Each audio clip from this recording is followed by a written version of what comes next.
עץ חיים היא למחזיקים בה ותומכיה מאושם. You know that Shavuot is a holiday that lacks many of the outward rituals of Sukkot and Pesach, right? There's no lulav, there's no sukkah, there's no seder, there's no Haggadah. But one of the major traditions of Shavuot is to take time to think about Torah, to study Torah, to think about Judaism.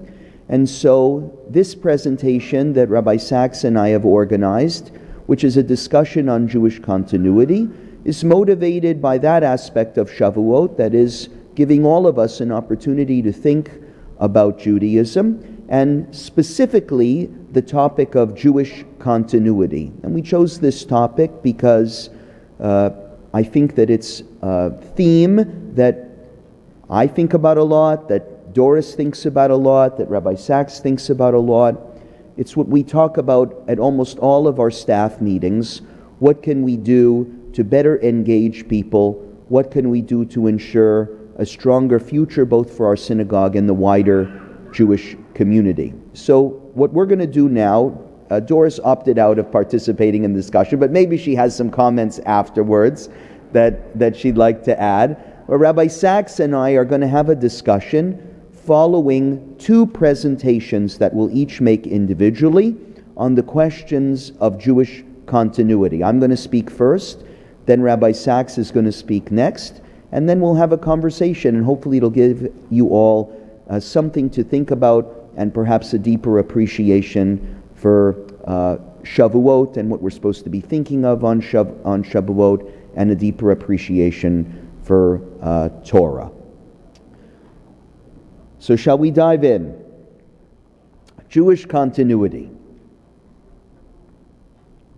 I want to open what I am going to present by referring to what sociologist Jonathan Wucher called the civil religion of American Jews.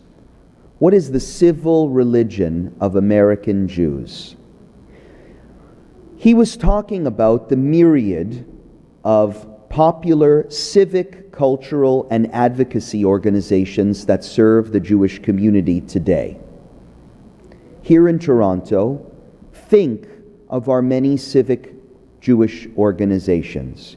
I would point, for example, to B'nai B'rith, CIJA, FSWC, CJPAC, CZF, JIAS, JFNCS, JFLT, JNF, JFNA, and the Canadian Friends of every single Israeli university. None of these organizations are religious in nature, and few have much Jewish content at their core. And yet, they receive the bulk of the funding in our Jewish community. And I want to begin my remarks today by simply asking why. Why do the institutions of civic religion in Toronto and all over North America receive far more funding than the religious institutions themselves?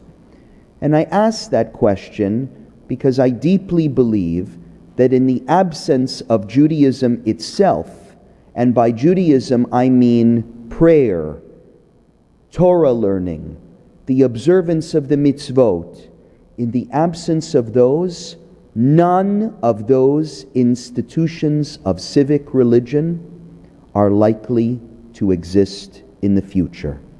None of them. There will be no Jewish continuity. We will not endure.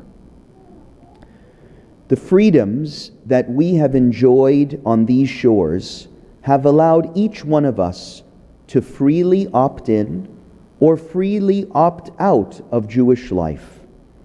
Though anti-Semitism remains a serious concern, it's true, still, for the most part, our pluralistic democracy has created conditions where Jews and Jewish life have flourished.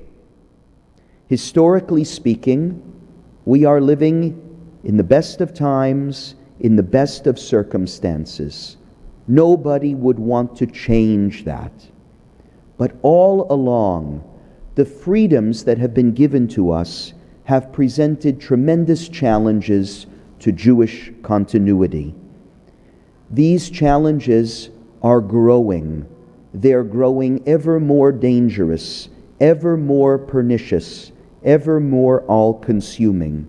It is the challenge of assimilation, which is going hand in hand with the rise of the most popular Jewish denomination in Jewish life today. You know what it is? The ethnic Jew, the cultural Jew, the Jew of no religion. We don't have a lot of data in Canada, but there's no reason to think that the trends we're seeing in the United States would be different this side of the border. There were two major studies of Jewish life conducted in the past 20 years. One was the Pew Survey of 2013, and second, also by the Pew Institute in 2020. Both surveys showed shrinking proportions of American Jews identifying strongly and participating actively in Jewish religious life. 7 years between these two surveys. 7 years. And listen to the data. Between those two surveys, the number of Jews who said they attended a Passover Seder declined from 70% to 62%. Fasting on Yom Kippur was down 7%. 5% fewer American Jews claimed to keep a kosher home. The percentage of Jewish adults who claimed to attend synagogue seldom or never rose from 41% to 52%. Religion was deemed very important by 26% of the adult Jewish population in 2013. 7 years later, that figure dropped by 5%. In just 7 years. But what's notable is that these worrisome trends in Jewish religious life correlate strongly with a weakening of other types of Jewish connection. Giving to Jewish causes is now the province of a minority of American Jews, having slid from 56% in 2013 to 48% in 2020. Most American Jews do not give to Jewish causes. Only 42% of Jewish adults consider their Jewishness, no matter how they define it, to be very important in their lives, down from 46%. 30% of American Jewish adults claim to feel very attached to Israel in 2013. 30%. 7 years later, it's down to 25%. 1/4 of Jewish adults claim that they have hardly any or no close Jewish friends, an increase of 4%. I have many other statistics, but this is supposed to be a Yom Tov, a holiday, uplifting, positive, and I would depress you. And it is not about the specific areas of measurement or the percentages. The percentages are always inaccurate. It's about trends. It's about correlation. And on that question, I think the data is crystal clear.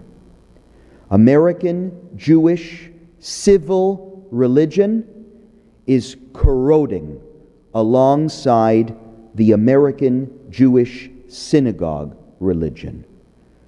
The correlation reinforces a belief that I realized when I was in college, and it was the belief that led me to become a rabbi, and that is the belief that there is no Jewish future at all without a Jewish religious future.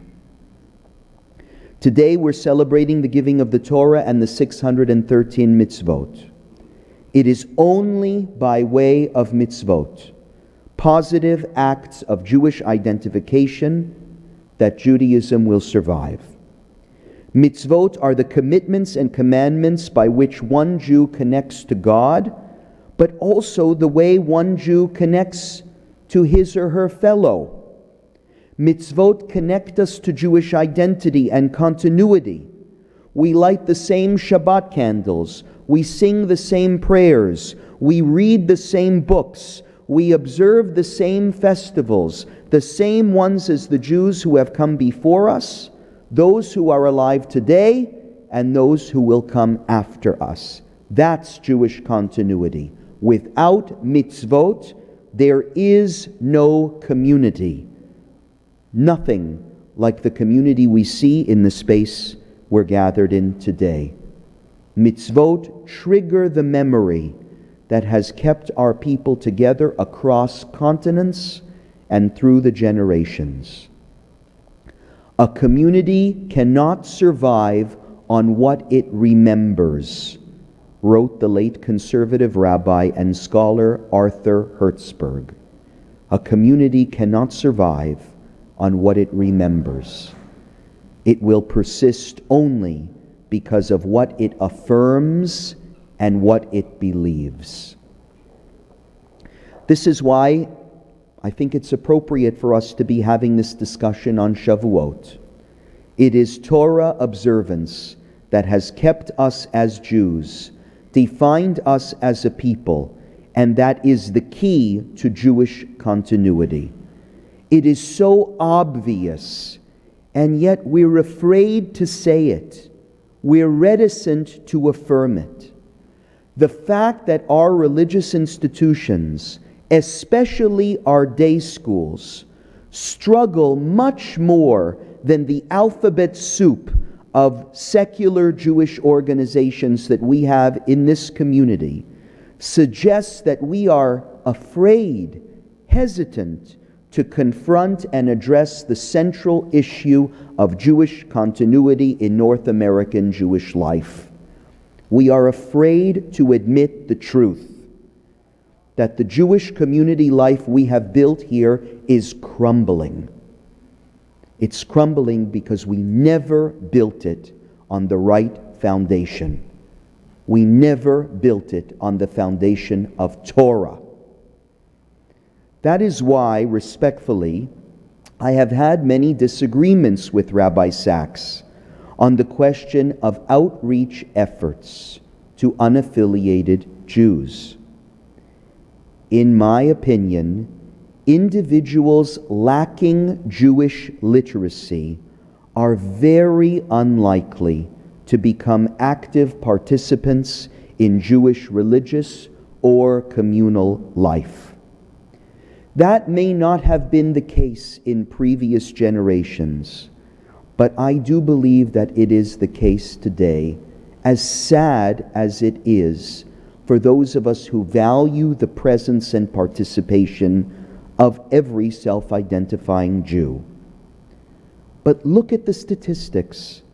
By their own admission, 36% of those surveyed between the ages of 18 and 29 this past year conceded that what keeps them away from Jewish settings and synagogues today is that they don't know enough to be able to participate. By their own admission, Jews stay away because they lack basic Jewish literacy and skills. It is not because we are not welcoming enough. It is not because we don't represent their values. It is not because of our LGBT policy or our opinions on land acknowledgement. It is because participating in Jewish religious life presupposes a certain decent level of Hebrew knowledge, a certain decent level of religious knowledge that we just don't have anymore, and we have not given it to many of our children.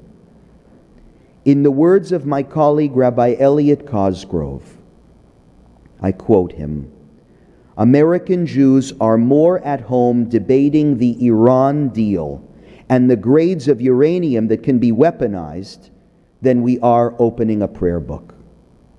We make every effort to understand the opportunity and challenge of critical race theory, but we are flat-footed when asked to consider what it means to stand in a covenantal relationship with God.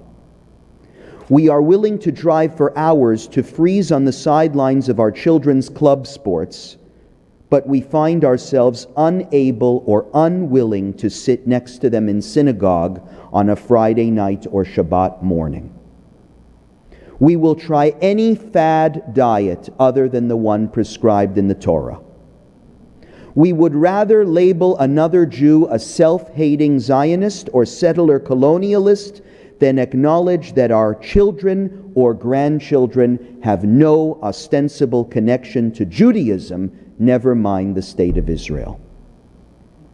End quote. Our community and every synagogue should have programs and pathways for those interested in becoming more Jewishly literate later in life. But let us not exaggerate and lie about what we are capable of with our limited resources. It is almost impossible to replace the impact of a high-quality Jewish education. Exposure to a combination of Jewish day school education, overnight camps with Jewish content, youth group involvement, and Israel travel. We have the data.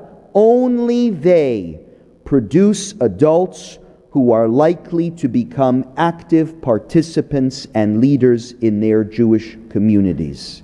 That is what works. Period. For every dollar we dedicate to outreach to the unaffiliated, and for every dollar we dedicate to those civil institutions of Jewish life, those alphabet soup organizations, even those in Israel, we need to be giving $10 more to ensure that a serious Jewish education is available in this community for every Jewish child whose parents want one. The ideas I've submitted here are not politically correct. I understand that. But in urgent situations, honesty must trump political correctness. We are facing a very, very bad future. We need to face reality. Communities that are unengaged in Jewish textual learning, divorced from ongoing regular Jewish ritual, and unschooled in the richness of Jewish civilization, they are on their way to oblivion, including us. And that oblivion is coming much sooner than we all think. I don't know if others can summon the honesty to face that reality, but I do know that if we answer in the negative, future generations of Jews will think of us as we do today the Sadducees of old, the Essenes and the Karaites of Jewish history. They're all gone. They were well-intentioned people, but people who never had a chance at survival. We face a similar choice, and the future of our people rests on what we decide. Thank you.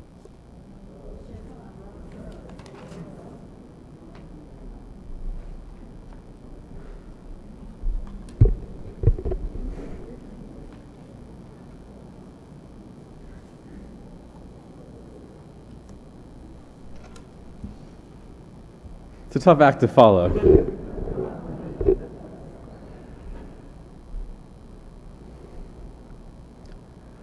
I'm still in my head now thinking, should I have worn my tallis? He was wearing his during his. There's a rabbinic teaching of Rav Zusya at the end of his life when he's coming on his deathbed and he's crying and his students are asking him, why are you crying? Why are you crying?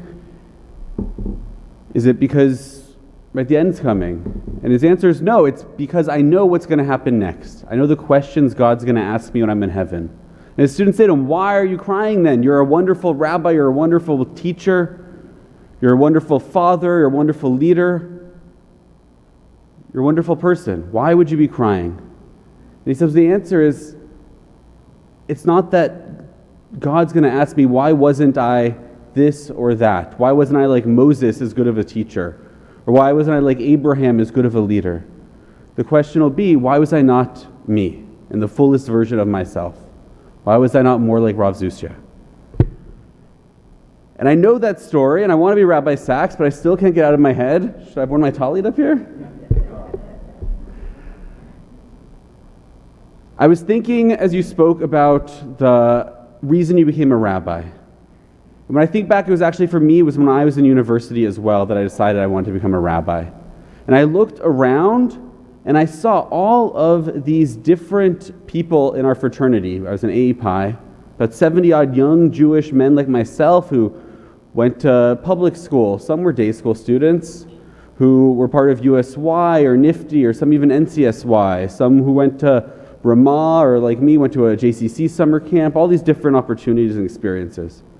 And out of 70-odd guys, I had one other person who would drive with me the 50, 60 minutes to get some kosher sliced turkey, because that was all that was around where we went to university. And we would drive up from LA, some kosher meat together.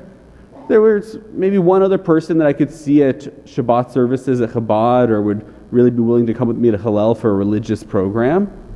And these are people who were committed, strong Jewish identity, but they didn't have any connection to the ritual.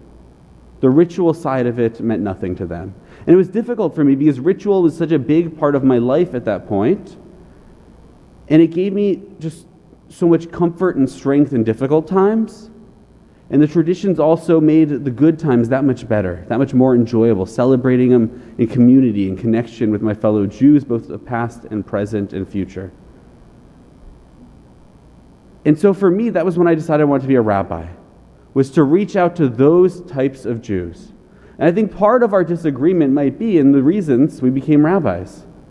For me, the reason was to reach out to the unaffiliated, not to rabbi to those who already have strong connection and strong community, who are already observant of the mitzvot.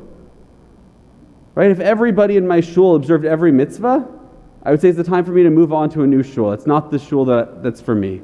Because the audience I want is not the people that are already getting it, but bringing it to new people.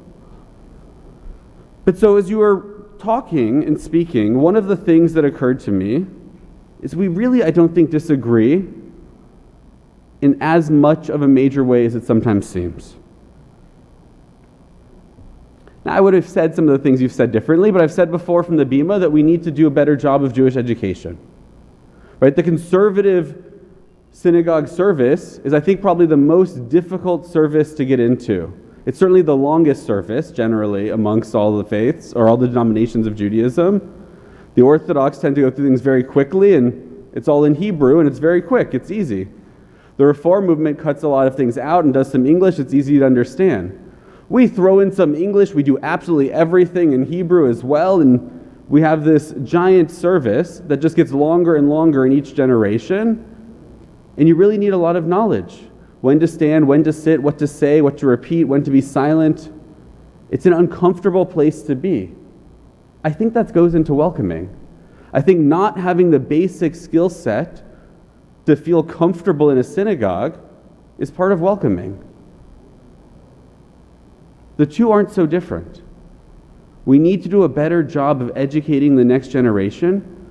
And this generation, the people that aren't here in the room today, the people that are here today but don't come regularly because they don't feel comfortable in shul, or the people we don't see because the one time they came, it was such an unpleasant experience because of those things. It's a false dichotomy. It's a straw man that it's one or the other.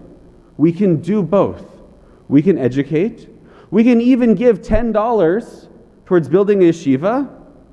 And we can also make a statement from the Bima that welcomes people and makes them feel comfortable. Or we can add an extra introduction to a prayer to explain what this prayer means for those who don't know Hebrew, don't know what the words are, who don't connect to it. It's going to be a long time waiting for the generation that grows up within the conservative movement in these yeshivot and these educational programs to be adults. In the meantime, there are things we can do that don't cost a lot of money. To put a sign up on a bathroom as an all-gendered bathroom for someone might be a huge deal. But in a synagogue budget, for someone even that politically doesn't think that such things should exist, what's the damage in putting a sign up on a bathroom that already is, frankly, most synagogues have, including us, an all-gender bathroom. It's a handicap washroom. What would it cost, a sign?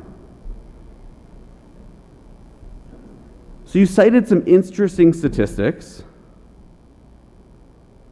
And when I look at those same statistics, right, 23% of Jews say in the Pew study in 2020 that they don't know enough to go to synagogue. Again, I think that's welcoming. But another 22% gave reasons that they don't go because when they do go, they feel pressured by the rabbi and other people to do more, to be more Jewish. Another 7% of that group, right, part of that 22%, said that they feel like they're treated like they don't belong. Others answered that they don't feel welcomed. When they ask why do people go to shul, the answer for the Orthodox, take a guess. What was the most common answer for Orthodox Jews? Why do they go to shul? You have to.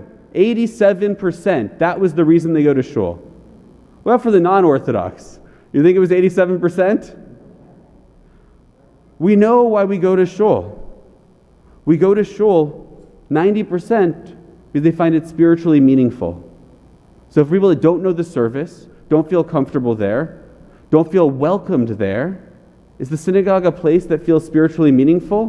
Could it be? If that's the number one reason non-Orthodox Jews go to synagogue, a sense of belonging. 90% of non-Orthodox Jews say they go to synagogue because they feel they belong there. So anybody who doesn't feel like they belong, again, the number one reason they might come to synagogue, we're turning them away. 68% said they come to see friends. That's why a lot of people are here today. It's good to see you.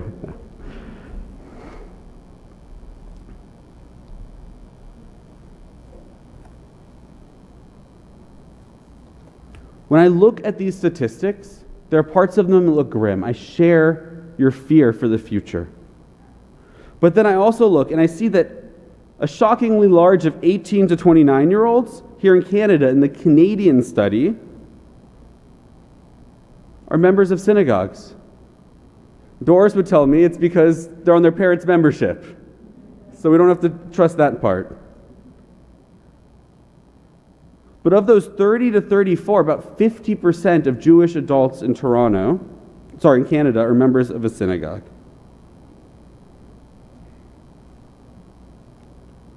But 4 out of 5 of them, over 80% of them, donate to a Jewish charity here in Canada. And actually, the membership in synagogues is lowest in the 55 to 64 age group, and yet they still donate to charity. So these Jewish institutions, these charities that are supporting the causes that people want, they donate to. That is a Jewish obligation that across the board here in Canada at least, it's Canadian exceptionalism maybe, it's different than the Pew poll, but 80% of Jews in Canada donate to Jewish charities, it says. And yet a much fewer number come to synagogue. We're talking about a quarter of Canadians today that get married are getting intermarried. We're talking about 21% of those who are intermarried here in Toronto have their non-Jewish partners of a different racial or ethnic minority. And they answered that they feel even less welcomed than people that are intermarried to a white person, another person that looks Ashkenazi and passes as Ashkenazi. If they're partners of a different ethnicity, even less comfortable in shul. So my closing in all of this, my takeaway, is simple. When you talk about this lessening of Jewishness that we see, the Jewish identity lessening, lowering, people's ability to feel Jewish, Well, if they're told that Judaism is something that denies a part of who they are, if they're LGBTQ, if they are intermarried, if they believe politically something that isn't the main political views around the synagogue or the other Jewish institutions, they're told from the Bima that this is what Judaism says you must believe politically or spiritually or any of that. We have to be very careful about it. It's not that we can't have limits to community. We need to have limits. But oftentimes those limits we put are pushing people away. I wouldn't feel very Jewish if I thought Judaism demanded me to believe things that I don't believe. If I thought Judaism demanded that I act in a way that went against what I believe was the morally right thing to do, I wouldn't identify as very Jewish. And yet I don't think Judaism demands all that. I'll close with, there's a Talmudic principle that I came across recently, an idea that there are times we choose to violate one commandment to prevent someone else from violating another. And it's got a complicated history in the law codes and how it's applied, and I don't want to say this is the only way of understanding it. But it ends up getting codified in the Shulchan Aruch as a serious principle. It ends up getting used in another tshuva as a reason why one might violate Shabbat to protect somebody who might go ahead and convert otherwise, because it's better to break one Shabbat now than for that person to break every Shabbat for the rest of their life if they leave Judaism. And one of the rabbis in his tshuva on this topic, he has an interesting analogy. He explains quite simply that it's like the case of a doctor and a person who has a hand that's causing them great pain. There are situations where that hand has to be amputated because it's a danger to the rest of the body. And there are situations where you say that hand, it's going to be painful, but it's not ideal. But it's better that you live with the pain in the hand than we chop it off. I think we are very, very quick in our world to be chopping off members of our community. To say if they don't think this way, if they don't act this way, they are a threat to the rest of the community. But for many, many years, these statistics were going the other direction. When people were getting day school educations, when people were practicing all of these things, intermarriage going up isn't a reaction to us being more accepting in synagogues. Synagogue participation and membership going down is. It's the same with LGBTQ issues. It's the same with the issues of making people comfortable in the service by providing the education here while we do it. And I think the lesson is we need to be more careful before we start chopping off hands in members of our community. So we'll just have a short conversation. I have a few questions to ask of you based on your remarks. When you came to Beth Tikvah, I think it was less than a year after the synagogue had transitioned to becoming fully egalitarian. And also, while you were here, we decided that clergy would be permitted to officiate at same-sex marriages. And by the way, on both of those issues, I have to say that it was wonderful to have a colleague who was pushing me to champion these issues and lead on them forcefully. And make some progress, because you hear from Rabbi Sachs that being welcoming and inclusive is really important to him. And yet I look at, the time you spend here. How many years have you been here now? 6? 5 years. 5 years. Where both of these major statements of inclusion and welcoming have occurred, and yet what you suggested in your remarks is that we would see many more people feeling welcome in synagogue and more people returning and our membership growing, and yet just the opposite has happened. Now you can blame the pandemic and say, well, many people quit because of the pandemic or because of membership dues, but how would you respond to the claim that what you're offering does not bear out in reality? And I'll extend not just my my reflections and my observations to what we've seen in the past few years at Beth Tikvah. But I look at many American conservative synagogues who have tried to appeal to everybody by adopting every single welcoming policy available of the progressive movement. And yet I see no change whatsoever in their ability to attract a larger membership. Is what you're saying basically flattery without any objective data to support it? Or do you think that we're missing something in our observations? I think absolutely. Can I be a little bit louder? I feel like I'm too quiet. Am I loud enough? People can hear me? All right. I don't know if you remember, actually. It was the week I came to interview was the week that the vote was happening. I came on Shabbat, and that week was this vote on egalitarianism. And I don't know, do you remember my position on if the synagogue didn't vote that way? Yeah, he said very clearly at the time, if the synagogue did not vote to become egalitarian, he would withdraw his application. Right, I was incredibly happy that the vote was overwhelmingly such a majority. It was not a controversial vote in the end. I know there was much work Rabbi Grover had done for several years of teaching and educating and conversations and discussions and the lay leadership, the ritual committee that led to that, which was incredible to see such a vote. And I was very happy because I really loved Beth Tikvah and I loved my experience getting to know Rabbi Grover there. But these things are important to me. I know there is some people that would want to say, right, it's just saying what's politically correct or what's popular. But here, I turned down potentially the opportunity to be paid for the views, not just simply to speak them. So I really do believe in these things. But there's a false... But you're not answering my question. I'm not interested in including you. I want to know if what you said, which is, it does matter... I'm getting it, I promise, okay. I promise. I'll wrap it up. This was more into the politically correct alphabet soup stuff, okay. Right? I think there are people that might say things that's politically correct, but this, I think, really is the right way. But to answer your question, I remember after the vote happened on same-sex marriage, right? Someone from the ritual committee came to me a couple weeks later on Shabbat and looked around and said, well, where are all the LGBTQ people? Right? They probably used a different term than that. But why aren't they here? We voted. Where are they? Where are the gays at? That's the question you're asking me. After years and years, decades of making people feel unwelcomed, we have to do tshuva. Our tradition teaches in tshuva, and it's more than just making a statement. From now on, we're not going to do this.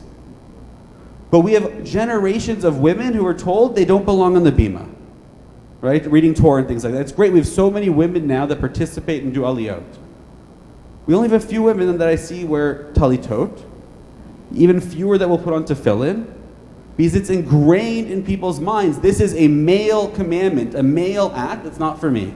And even with the next generation, it's hard to break that. Because of generations of that. And it's the same, I think, when it comes to the interfaith, when it comes to the same sex, when it comes to all of these issues. It sounds very static, Vietnamese. Yeah, it's not a great mic, but we can hear you. I gave you a lousy mic on purpose.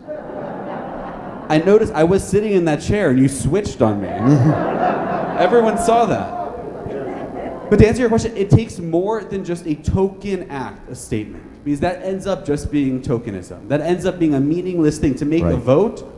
And COVID got in the way of some educational and other programs, but frankly, we may have lost the chance. We may be too far gone to bring back some of these people that we've lost. It's about not losing the next generation.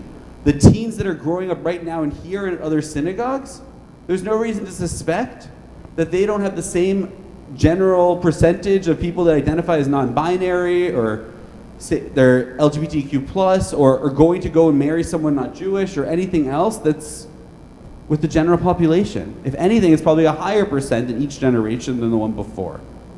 So it's about keeping them in, saying to them, there's a place for you at Beth Tikvah, there's a place for you at Beth so-and-so, or Beit so-and-so, or congregation, whatever it is, Beit Suris, right?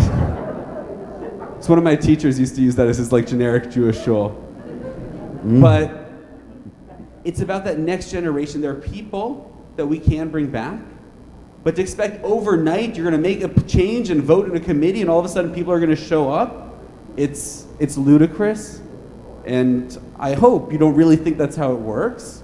But if anyone thinks that's how it works, that's not. It's a lot more work to bring them back, but it's about the next generation, showing them they have a place here. And maybe we've done it in time to keep them in. In your opinion, is there any validity in the assertion that many of these welcoming policies present a Judaism, model a Judaism that is so flexible that it is willing to accommodate anyone and anything, and that model itself of a Judaism that is infinitely flexible, it may make, as you say, some people feel like they have a home in their synagogue, but it makes others feel that since Judaism is infinitely flexible, it can also accommodate me and my decision not to participate in synagogue as much and not to observe mitzvot as much. That there is some point in once in a while standing up and saying, Judaism cannot accommodate everything. Absolutely, right? That I think is the analogy in that tshuva, is the idea of there are times you have to chop the hand off. It says community has to have limits, but I think oftentimes we make the limits and we don't really think about what they are or why we're doing them. I think we're too eager to say that Judaism cannot fit this in, that this is un-Jewish. It's what's not Jewish for us. I recently I was reading some Beth Tikvah history, and I learned that about 10 years ago, it was before my time, there was an attempt to move the bima to the ground, to the center of the room, right?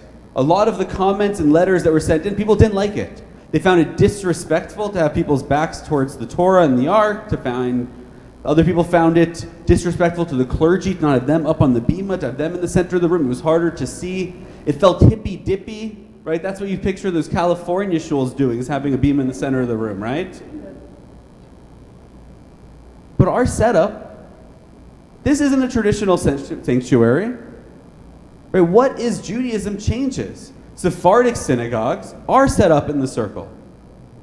In the Talmud, they talk about if you have a prayer leader who doesn't do a good job, what do? You bring him up. Because the bima was the lowest point in the synagogue, not raised up. But for some people, having the bima not raised up was un-Jewish.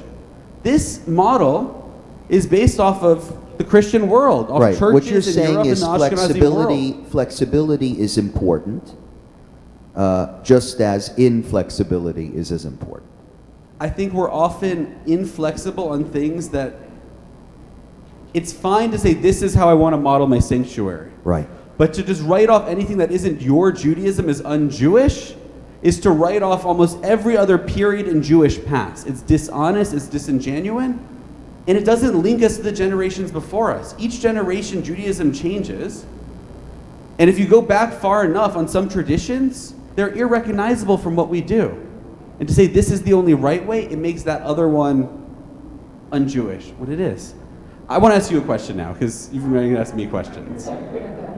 And I see you looking at your watch. I know we don't have that much time left. So I'm a little bit curious. When you talk about kind of the end of Judaism, I was a little unclear in your talks, because when you say Judaism as we know, you're talking about conservative Judaism specifically, or because Orthodoxy is growing and their institutions. So conservative Judaism specifically, but what is conservative Judaism to you? What is it we're trying to preserve, if that's what you're afraid is going to disappear? I think it's a good question. I was speaking more about the civic institutions that we've built up as a Jewish community, which are the major projects that for the past 100 or so years we've invested our time and our effort and our hours in. And I think all of them right now are in danger of crumbling. Those institutions, while there are many Orthodox Jews that support them, and we're very grateful for their their involvement, there are also many Orthodox organizations in the Jewish community here and elsewhere that draw on significant funding from the Orthodox Jewish community, and so they rely, those civic organizations that I mentioned, for the bulk of their funding on non-Orthodox Jews. And they are very important organizations. I hope I didn't come across when I was mentioning them that they were not important. I sit on the boards of some of those institutions. They do extremely important charitable work. But they will crumble and they will disappear unless we are building a Jewish community that is strongly attached to the idea that their Judaism compels them in mitzvot. Now that means something for Jews who believe in God, but it also means something for Jews who do not believe in God. We don't check your faith at the door of the synagogue. And what I wanted to emphasize in my remarks is many people are here because the prayers they're reciting connect them to their parents and connect them to their friends and connect them to Jewish history, even if they struggle to understand God. But they are still part of, for me, what I define as Jewish religious practice. And I think that without that as our core, without it as our foundations, all of the other institutions that we've built are in terrible danger. And we're seeing it now in the United States, and I fear that it is on its way quickly here in Canada. So you came here 5 years ago, and I said, and many others said, the Judaism that you know, he had never been to Canada. He actually had only been to New York once. He never left the West Coast his entire life. I saw snow in Jerusalem once. You saw snow in Jerusalem. It's true, he was in Israel. But I said to you, the Judaism that you know is very different than the Judaism that we practice in Canada.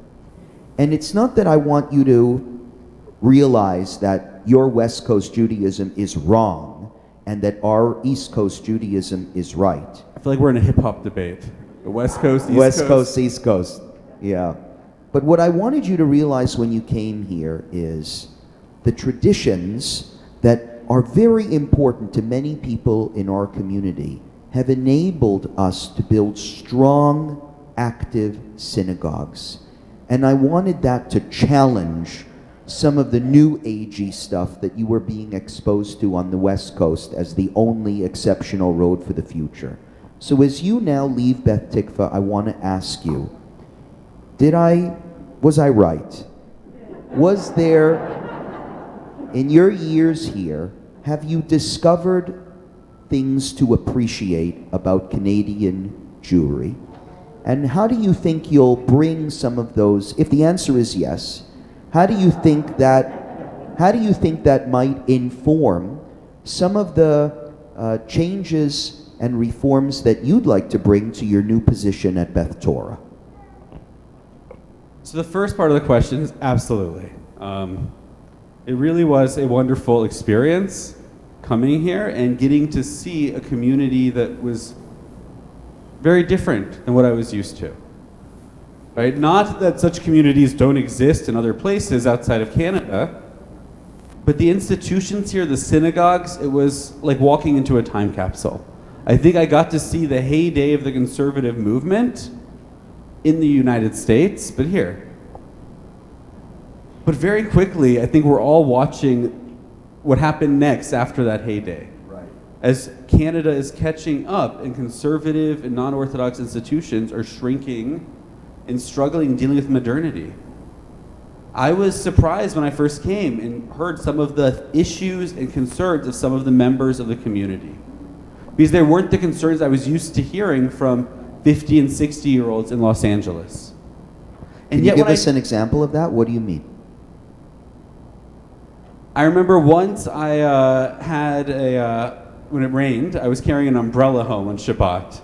And there were a few people that were shocked that, right, the rabbi would use an umbrella on Shabbat. There's issues of building and caring and things of this sort. And I was shocked that I see Orthodox Jews in LA using an umbrella on Shabbat, but that here in Canada, right, it wouldn't be done. Right, it's a silly example, but I think there was a greater concern for halakha, for observance, for tradition in that sense, amongst members.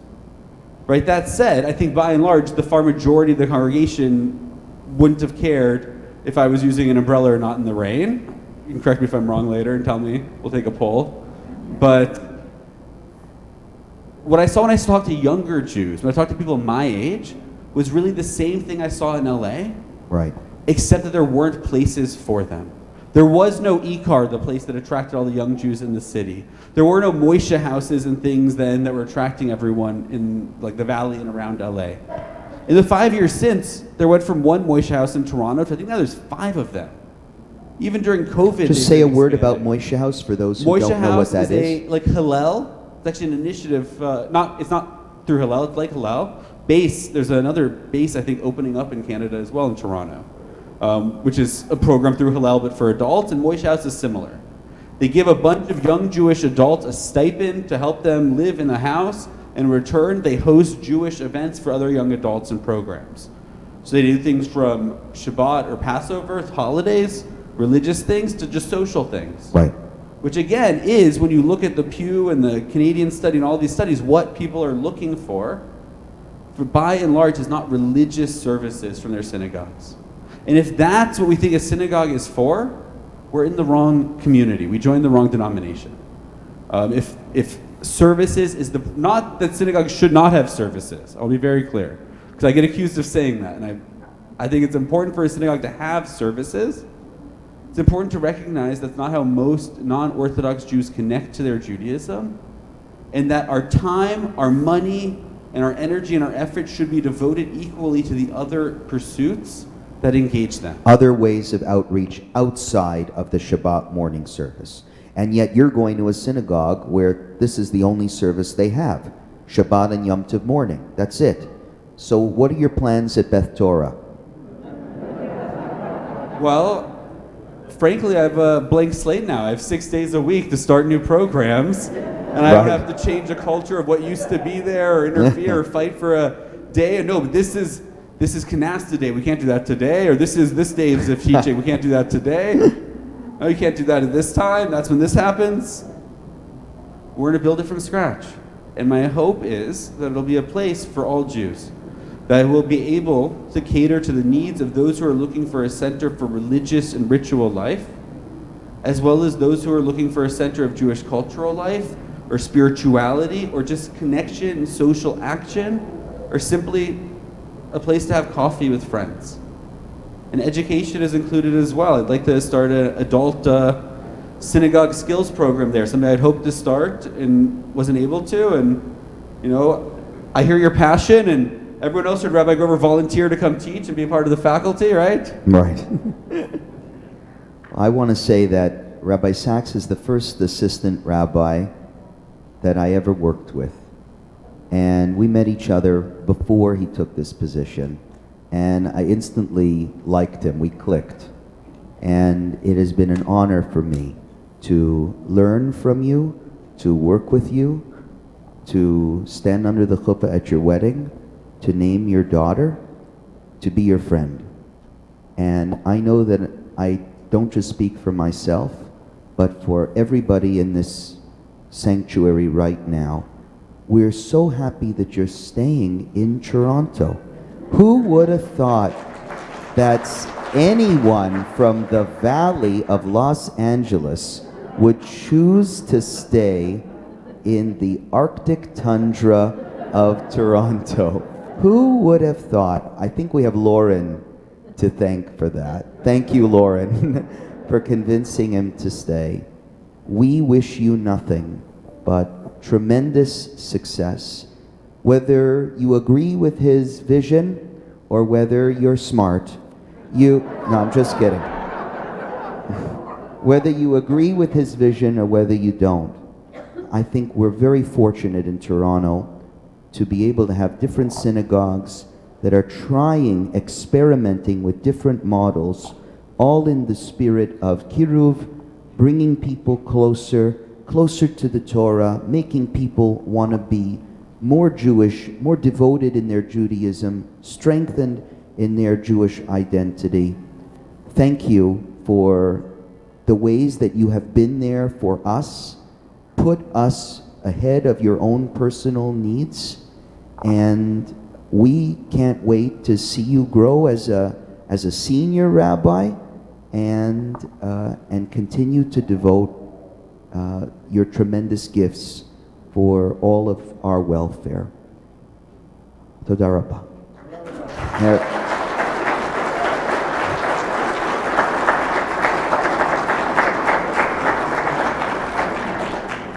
No, that's it. I get the last one. I was going to say things about you at the luncheon when I get a chance to speak, but just thank you. Who says we we go down and eat now? I do too. I'll see you all downstairs. For those who are leaving, Chag Sameach, thank you for being here today. This is a wonderful, wonderful crowd. It was really wonderful to be a part of. Downstairs is where the reception's going to be. There's an elevator in the back for those who need.